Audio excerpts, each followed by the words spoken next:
And that. All right, and we'll keep watching that. Meanwhile, something near and dear to your heart, immigration and our focused efforts there. There are questions about these 1,475 immigrant children that the U.S. government has been unable to keep track of or contact since they were released to sponsors back in 2017. There's questions about where they are. Health and Human Services told a Senate committee that they made follow-up calls to check on these nearly 1,500 children, and they have gone unreturned.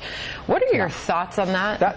But that's not unusual. Look, sometimes you're calling people that themselves may be illegally in the country, and people change their phone numbers. They don't call numbers they don't understand. So this whole thing is a very sad situation. No one wants to see what's happening right now, but people have to understand that under the current law, the administration only has two choices. Choice number one is they have to release these parents and their children. You'll never hear from most of them again. Choice number two is what they're doing right now. Here's the better thing. Here's the better solution. For everyone, including these migrants, who I know are desperate in trying to flee these situations, let's help the countries they're coming from make life better there. And also, let's make clear that if you get to the United States, you're not going to be allowed to cross, and if you cross, you're going to be returned, so that we can discourage people from doing that.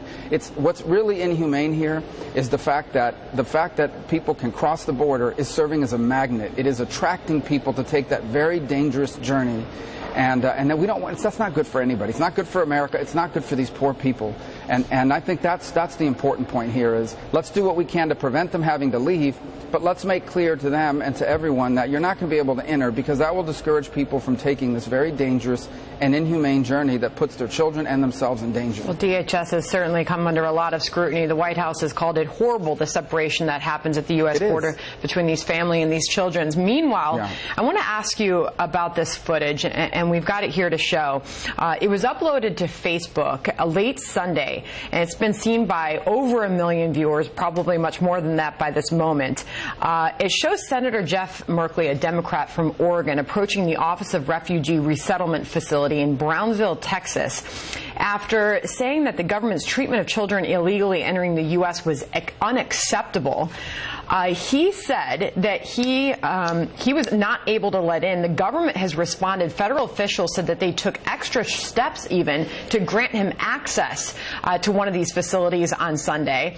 But he recorded this, said his efforts were unsuccessful, and the White House is responding, calling him reckless, and says he's spreading blatant lies in this failed attempt to enter the Immigration Detention Center. I just wanted to get your response to that. Well, I wasn't there. I haven't talked to him, and I don't know what all happened. I would just say two things about it. Number one is if a member of Congress wants to see what's happening in a facility because we have oversight over the money that's being spent, they should be allowed to do so, and there's a process for doing that. These are human beings. This is not a field trip.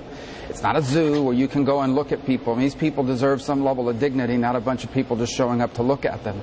Number two, those officials have a duty to keep them safe. You can't just have somebody show up at the door.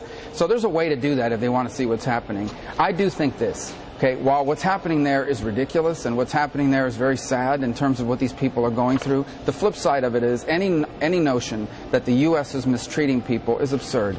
Okay, we know that when people come here, they're not going to be in ideal conditions because, frankly, we don't have the perfect facilities for this. But they will be fed, they will receive medical care, they will be taken care of. No one's being abused. But this is not ideal. I mean, we don't have a system set up to handle this, which is why the best thing is to prevent this. People should not try to come here illegally with their minor children because it's not good for them, it's not good for us, it's not good for anybody except human traffickers and the people that are taking advantage of them.